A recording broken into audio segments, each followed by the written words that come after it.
It's time for the No Nonsense Roundtable. Insights to capture your imagination from people you know and people you'd like to know about. Each week, a different guest from a different walk of life. Now, here is the host of the No Nonsense Roundtable, Dom Genova. Well, welcome to another edition of the No Nonsense Roundtable. I'm Dom Genova, your host, every Saturday from 10 to 11 right here on News Radio WHAM 1180. And this is a show that is featuring another author that has a wonderful book that is informative about his life, his journey in life, and lessons for us all. And his name is John Love. He's the owner of the Bob Johnson Auto Group. And John, how many dealerships do you have now? We have 17 locations with 23 franchises. Yeah, and one of them is the great Genesee Valley Chrysler Dodge Jeep and Genesee Valley Ford in Avon, right? Yeah, we're carrying that torch forward. I really do appreciate it. Like I say to people, I said, I had the Bob Johnson Group adopt my baby. It's not like I sold my baby to the highest bidder. So thank you for doing that. But that's not the reason you're on the show. The reason I'm on the show is that you wrote this wonderful book. It's called You Failed Me. And it's about your journey in life. And on the bottom of the book here is a journey from neglect and abuse to achievement and success. And you're only one of two people in this studio right now. So I'm going to introduce the other one, because the other one is Mr. Todd Baxter, who is the sheriff of Monroe County. Correct. And the reason he's here is because John's story leads up to a certain point in time. And Todd is here to kind of meld that into the situation today and how things have changed and how things have not changed. That's the fascinating part. You know, some things stay the same, some things don't. And we're always trying to get better as a society. But this book really paints a picture from a kid's point of view of what they're living through in law enforcement or other entities of government, what we could do to help. This is an educational process for us. This book was fantastic. Yeah, it's an amazing book. So, John, let's talk about your journey, and let's talk about why you wrote the book. Yeah, well, thanks, Dom. The story started out as really more of a writing for my children and wanting them to appreciate the life that they had and understood the life that I lived as a child. They're vastly different. It evolved into more of a passion project that turned into a book because of words like special and informative and shocking that I would get as feedback from other people. And so why don't you tell me how this all started? Because you were 5 years old and you were living with your grandparents, which is a perfectly wonderful existence for you. But tell me about your mother and your stepfather, and let's start with that way. Yeah. So up till I was 5 years old, I just lived. I lived with loving people in a loving household and was leading a normal life, my version of normal. And then one day a lady showed up that I knew to be my mother, but didn't have a lot of contact with her. And she showed up to tell me that I was going home with her and that I had to live with her and a new man in her life that I was told I had to call Dad. And that was my stepfather. But that really wasn't your home. Your home was, psychologically and as a child, your home was really where you were living with your grandmother, right? I understood them to be my grandparents, but I understood it to be my home, not my grandparents' home. That's where I lived. That was my day-to-day. And then one day a woman showed up and said I was going to her home with her new husband, my new dad. And the reason that she came to pick you up was? Well, as it was explained, it was that welfare had found out that I was living with my grandparents, and she was going to lose some housing benefit and other benefits if I was not living with her. She had a new baby on the way, and I had to go live with them until things settled down with welfare. So you were a meal ticket for her, not somebody that she loved that she wanted to have with her because she wanted to take you from from the place you were to her loving household. She wasn't there because she missed me and needed me and wanted me to be with her. Yeah, and even the drive to the new place you were going to stay was not very good. Well, that was the first introduction to abuse. That was the first introduction to my stepfather as he beat me with a belt in the backseat of a car. Not to give too much away, but that was the beginning of a journey of 11 years of my life that involved sheer hell, quite honestly. And you were at what age at that time? I was 5. And so it was a situation where your father, your stepfather was abusive. Your mother was tolerant of it. She didn't come to your defense, and there was another baby on the way, right? That's correct. And My mother made the choice to bring this monster into her life, and that was her choice. But then she made the choice to bring him into my life and did not protect me from him. And that continued on, through 11 years. So tell us about the rest of the journey. I mean, it's extraordinary that you extracted yourself from the life that people planned for you and became exactly what you are, which is successful and a loving father. Well, the story of my life isn't just about being an abused child. It's really a story about a failed system. And to the title of You Failed Me, the failed system, the inability for those that cared to actually provide care and protection based on the laws of the time, but also based on the strains in their own lives and their own careers.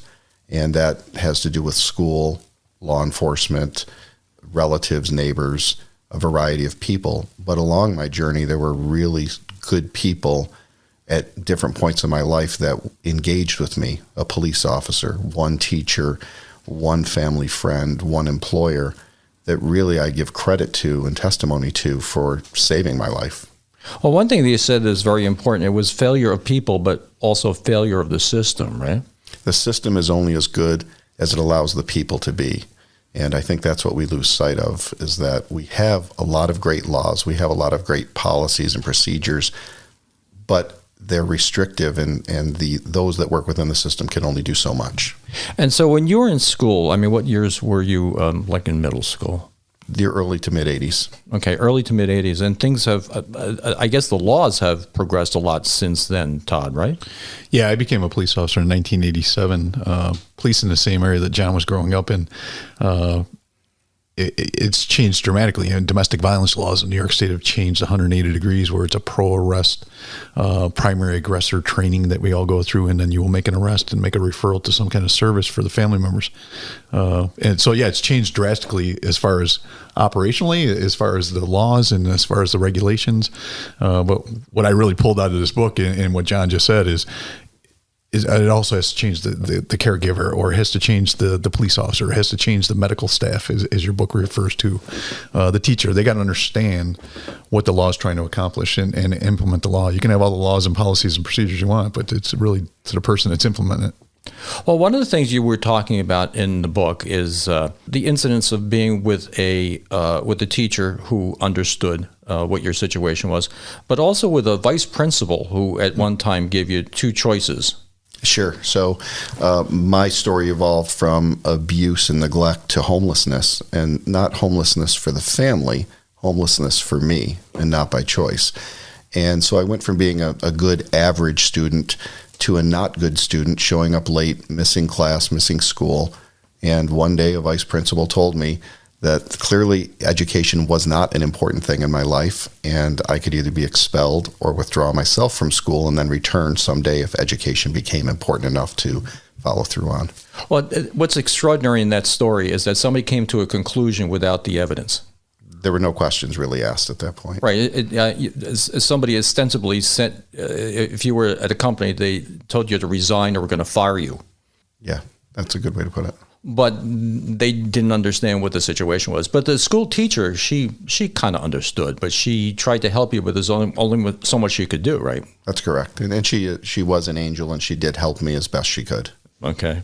So we're about ready to head into a break, but I want to ask you the question about that police officer who had such an effect on you, because it wasn't that long of a contact that you had with him that really changed your life quite extraordinarily. Yeah, pretty amazing person for sure. And you'll see us right after this.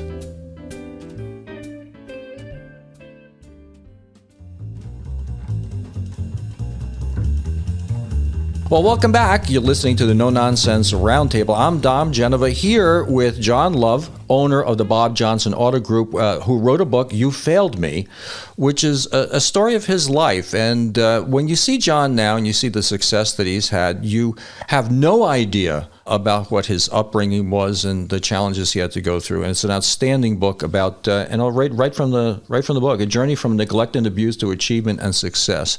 And I'm here with Todd Baxter, who's the Monroe County Sheriff. And the story that John has dovetails with with law enforcement. And in particular, he tells a story of a police officer who had a profound effect on you with just basically one sentence, right?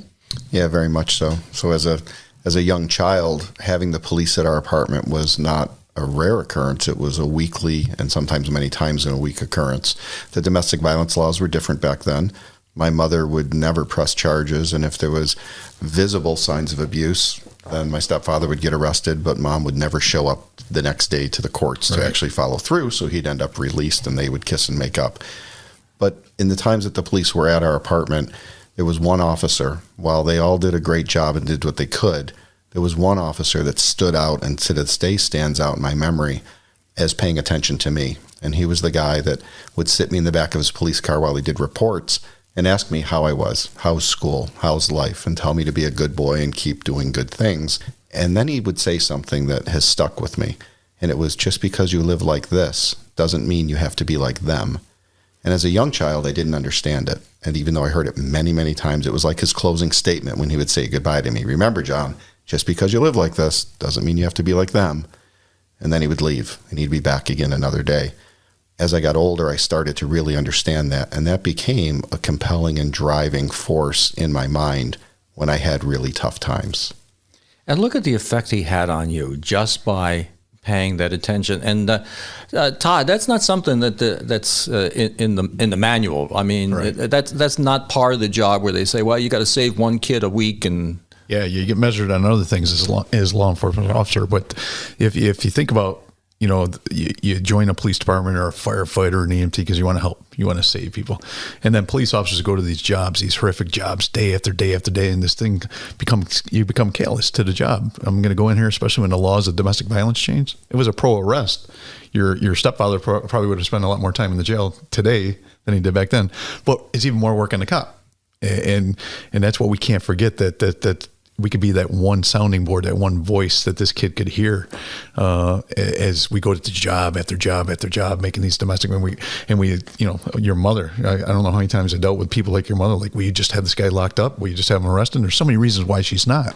We don't know, but we don't see that kid over in the corner. I think that's so powerful that spending a couple minutes with that kid over in the corner and just let him know that some adult cares about him is so powerful. And it's not part of the job description, like you said. That's something you come on the job you want to do. We just got to remind ourselves in our career that's what you should be doing. I would imagine some officers really have a talent for it, and some maybe less of a talent for. Yeah, the book was so profound to me because it was my first car beat, and there's a young girl by the name of Tiffany. Her mom was in the sex trade, but she was stuck, and I used to spend a lot of time with her. And Mom wasn't doing it because she wanted to do it; she was doing it because she was forced to be doing that. They moved away to Missouri years later. I got a note card from Mom and Tiffany, how well they were doing and how beautiful they were, and they remembered me. That's what it's all about. I've been a cop for 35 years now. I'm the sheriff. That's all minute stuff. It's that note card I got from Tiffany years later that you don't even realize you're doing it. You just spend that extra couple of minutes, and that's. I'm going to make this mandatory reading. John doesn't know this yet at the academy. Cops need to read this book, not because they're bad people or not because they're not doing it. It's just to remind us how much effect we have on people's lives.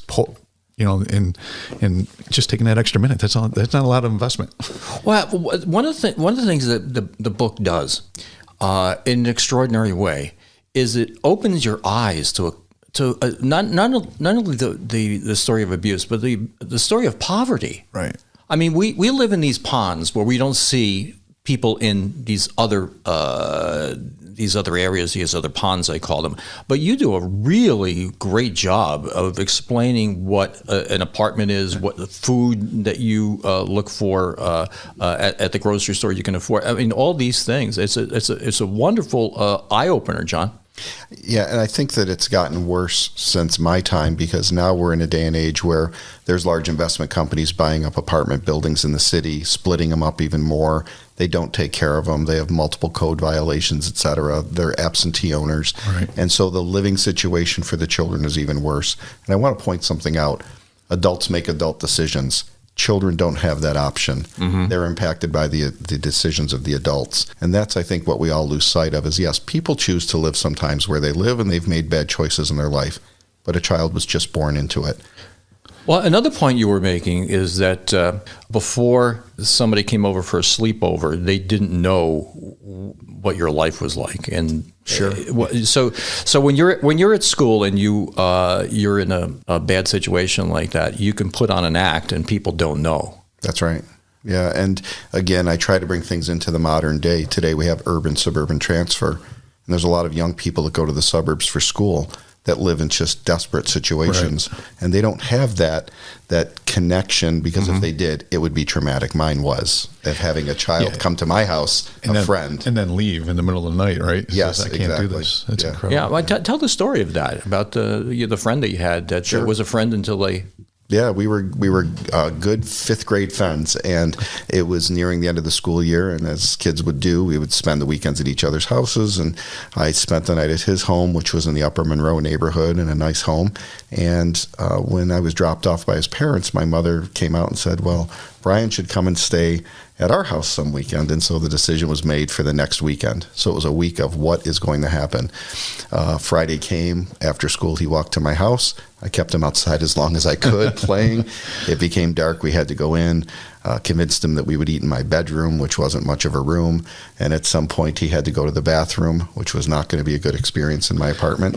And you didn't have a toilet seat, if I recall, right? No toilet seat. Right. And he came back crying, saying that he wanted to go home and he didn't feel good, and then went and waited outside until my mother borrowed a neighbor's phone to call his parents, and he never spoke to me after that. Talk about trauma. Right. So, for both of us, actually. Yeah, right. So, yeah. Tom, I just got to hit a part. I wrote this down out of the book. I can tell you what roach poop looks like, what roach eggs look like, and how to tell a roach has been around. This is what kids are growing up in. And we talk about privilege or whatever term you want to put on it, but at least understanding what some of these kids are growing up in, and it's not their fault. And we look at them sometimes and question these kids, like, why are they different? Why are they doing these activities? Why are they acting out, acting up? That was a profound statement. I could tell you this is a guy that's running how many dealerships, right? That's sure. It's incredible that kids are growing up in this environment. Yeah, and even today, by the way, and I'm sure that your deputies and your officers also they experience that. They walk into these homes and have them crawling on their legs when they leave. Yeah. It's a real thing. Tell me the worst apartment you were in. 78 Fulton Avenue. It's still there. No toilet seat, no trap on the sink. Absolutely a horrific. No place. Trap on the sink? So that you could have a bucket there to put the water would run into, that you would use to flush the toilet, because the tank was cracked on the toilet. Yeah. The thing that's extraordinary about this show is that I have guesses. I think this is probably like the 185th show, and you see these stories you would never know. I mean, to look at you would never know. You see him driving a fairly nice car and dressed the way you are, which is humble but nice, and you don't know this story. I mean, it's extraordinary, and it needs to be told. It holds true, however, that there are people that dress like me that you would never know that when they leave their work, they're going home to a hell. We can't judge the book by its cover, so to speak. That is a wonderful statement. So we're heading into the news break, and we're going to see you on the other side.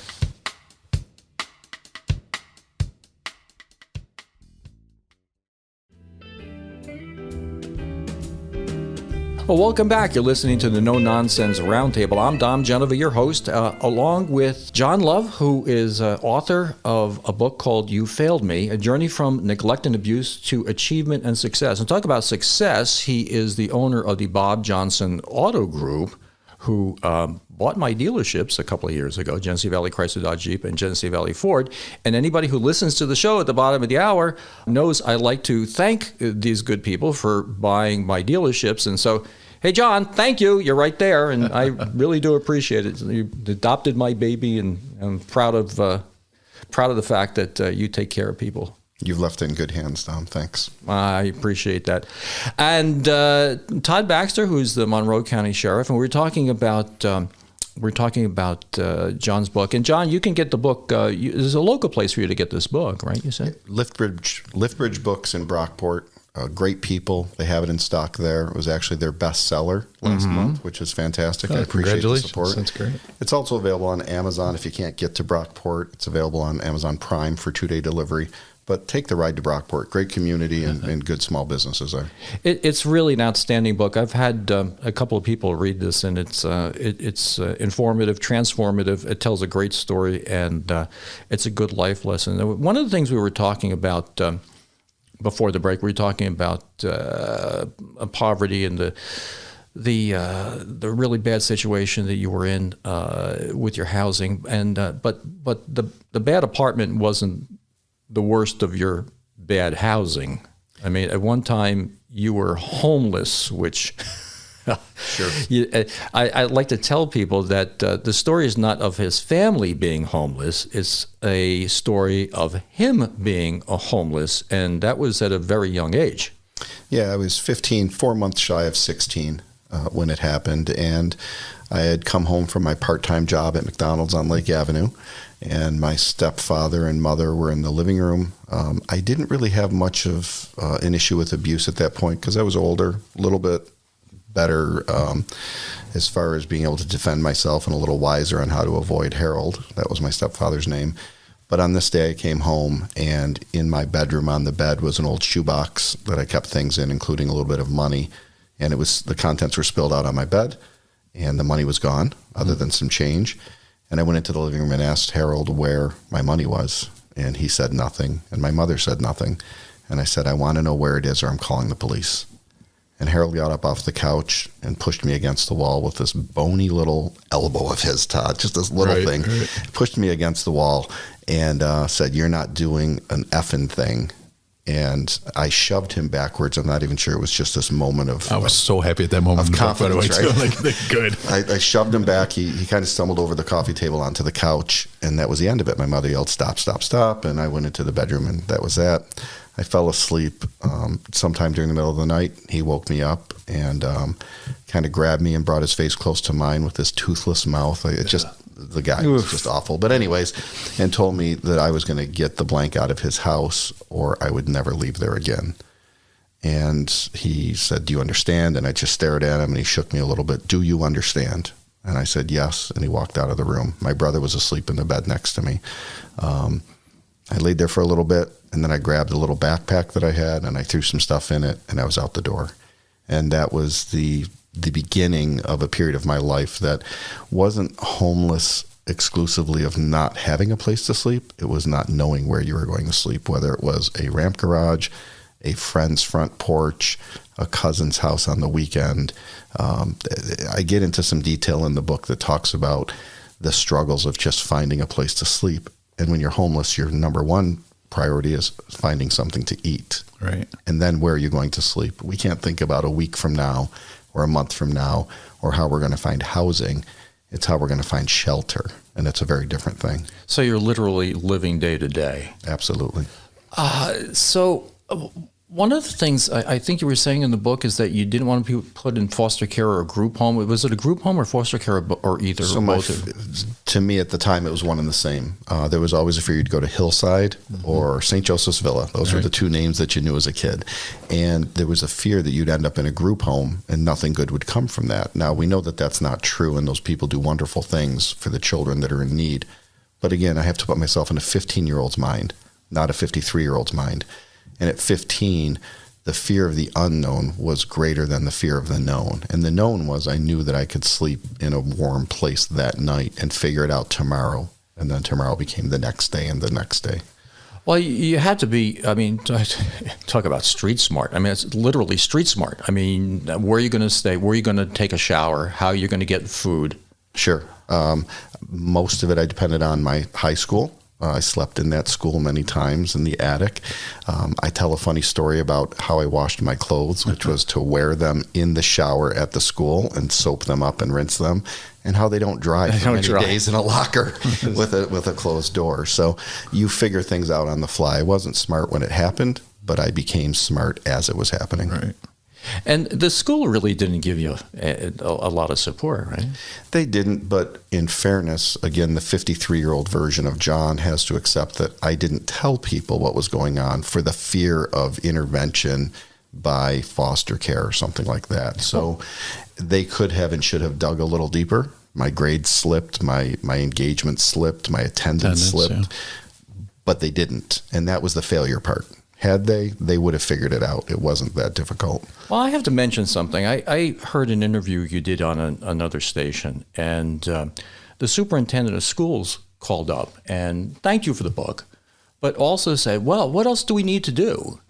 And that struck me as, okay, you're the superintendent of schools and you're calling up and ask, what do we need to do? I mean, I two questions. I mean, Todd, for you, yeah. What has changed? And what do we need to do? And I don't want you to comment on the comment, but it's extraordinary to me that somebody who's a superintendent of schools would call up and ask what do we need to do? Yeah, I think we say it a lot around here. We're resource rich, right? We got lots of resources in Monroe County. We got lots of resources to help kids. We got youth centers. We got homeless shelters for kids nowadays. So, but knowing those resources, but also knowing to see the signs, right? See something, say something we say in the terrorist world, right? If you see something, but this is why this training, this is why this conversation, this is why this book is so important. So people can see what they're not seeing right now and then go into the resource manual and then look for that help, because we have plenty of resources nowadays, way more than when John was growing up. I thought it was dumbfounding that we had a homeless shelter for children in Monroe County until I talked to the lady who runs it, Elaine Small, and she's like, no, it's a real problem. And then you read John's book and like we said earlier, some things change, some things don't, and we still got a homeless population for children. Another thing that we need to do better of is we got to understand poverty. Poverty is so intense on people when they grow up. The neurons, there's studies out there showing how a kid grow up in poverty has so much less, if you will, I don't want to misquote the author, but they're having less effectiveness in their education. They're having less effectiveness in their communication skills, less effectiveness, and a lot of it has to do with poverty. It's not just money. It's all the things that are going on in your life around that poverty that could affect you for the rest of your life. If we don't at least recognize, train people that's what we're doing in the sheriff's office. We're training deputies in poverty. We put deputies now through a poverty simulator. We make them walk around as if they're going through a community in poverty and trying to get to the bank and trying to get to the PTA meeting 3 bus stops away, when you don't have daycare for your kids. And it's powerful. And that leads into when the child becomes an adult, having opportunity to support themselves with some marketable skill. And we're going to get into that because you found your marketable skill, obviously, and it wasn't from going to a college and learning college courses. You learned it on the street. We're going to get back into that right after this.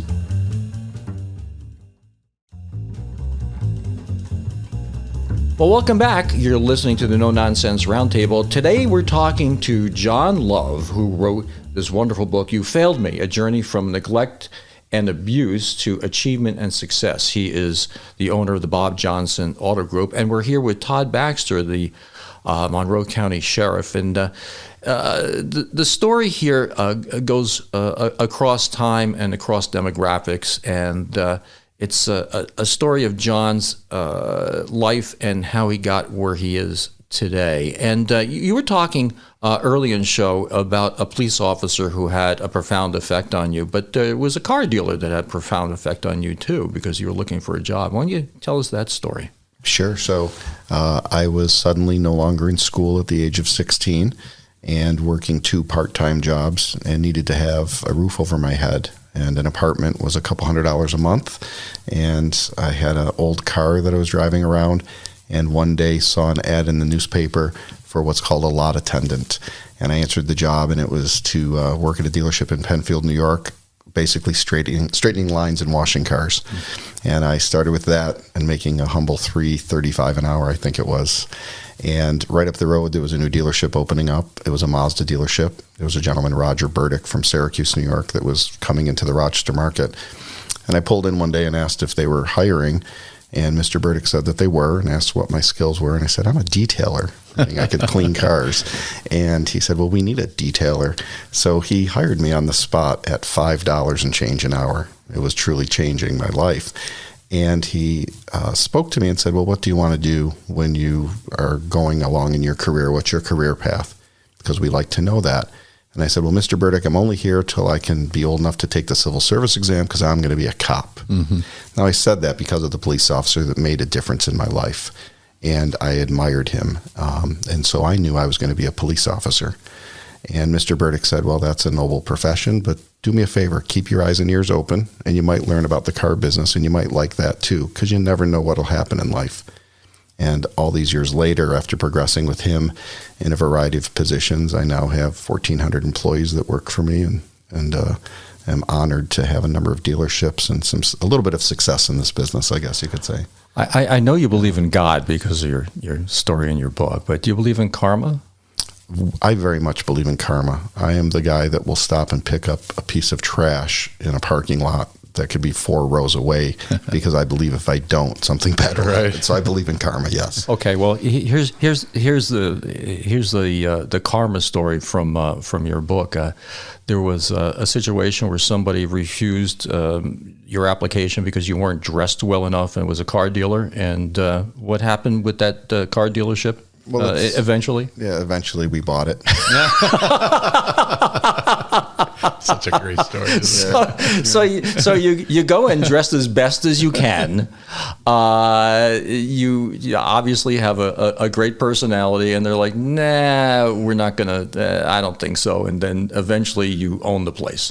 Yeah, my clothing that day came from a consignment shop, pants and a sport coat and a used shirt and shoes. And I clearly did not fit into the yuppie look that the dealership was. And yes, now we own it. Was it an import brand? It was a car dealership. He owns it now. He owns it now. He won't tell you. He won't tell you which one. How cliche! Don't judge a book by its cover. Right? Yeah, that's right. So Todd, tell me how things have changed now, and tell me what the tells are when you are dealing with people in situations like this. Well, we train and we look for those indicators of violence, but we also look at those indicators of trauma. You know, so much that we're dealing with inside a jail facility, for example, is dealing with childhood trauma. And, you know, so not only training police officers look for it and how we can intervene and how we can get resources. And like I talked about a resource manual earlier, it used to be a physical book we had. Now it's all on the computer, but there's a solution for almost every problem out there. If we can connect people with that solution, it's up to them to take advantage of it. But so we have that connectivity we're always kind of trying to work on. But taking it back to the correction side of the house, and I house 800 inmates a day, you know, there's some really bad people in there and they need to be in there a long, long time. But there's a lot of people that just didn't have a break in their life, and their criminality is based on a mental health or poverty or whatever. And it's not cliche. So when they're coming out back to our society, what are we doing to prepare them? And we're training jail deputies now in this whole nuance of poverty and ACE scores and these things, because they could be a very, you know, John, he talked about that one police officer come by for a few minutes a few times. I mean, my deputies are living 8 hours, 9 hours, 10 hours a day with inmates that are going to come back to our communities. So understanding these things that these kids are growing up in, as John illustrates in the book, is so powerful for these deputies. And John, what would you say if you had to put in just a few words your hope for this book? Really 2 hopes. One is that we all have our eyes open a little bit wider and our senses a little bit sharper to that quiet child, that neighbor, that family member, that student, that person that anybody will interact with that seems a little bit off center, and just offering a few kind words, if nothing more. And then we also ask ourselves, how can we make a better society? How can we do better for the children that are coming up? Because remember, and I'll say this over and over, many adults make choices, often bad choices. Children don't get to make choices. They don't pick their parents or the style of life that they live. They have to deal with it, and it's our job to help them through that. And you were saying earlier before the show about children are hearing things, and you have to be careful. Yeah, we have to remember that children's ears are wide open. They're curious, they're inquisitive, and when adults are talking, they're listening. So when adults, for example, teachers, police officers, EMTs, are talking about a home life situation or something, that child's hearing it. And when you say that mom smells bad, the house is a dump, you know, dad's a drunk, those all may be very true. They were true for me, but it still hurt to hear it because you put yourself in that same environment. And Todd, the resources that you have now that you didn't have back then, can you articulate what they are? Yeah, I think first of all, the knowledge of some of them. For instance, you mentioned Villa of Hope, right? Hillside. Now we have connectivity with these people. We're training with them. They're coming into our academy environments and introducing themselves, so we can be that conduit for them. The other things that we have access to that we never used to have is mental health teams. FIT teams and CIT. These people are trained specifically to come with police officers to situations that we're not designed to solve. Mm-hmm. We're going there to stabilize, maybe at best, but they got the long-term approach of how we're going to help this household out. And sometimes it's not mental health. Sometimes it's a lot of other things. It could be jobs. It could be other things. The whole paradigm of policing is changing really fast in front of us, and it's more of that: can I provide a service?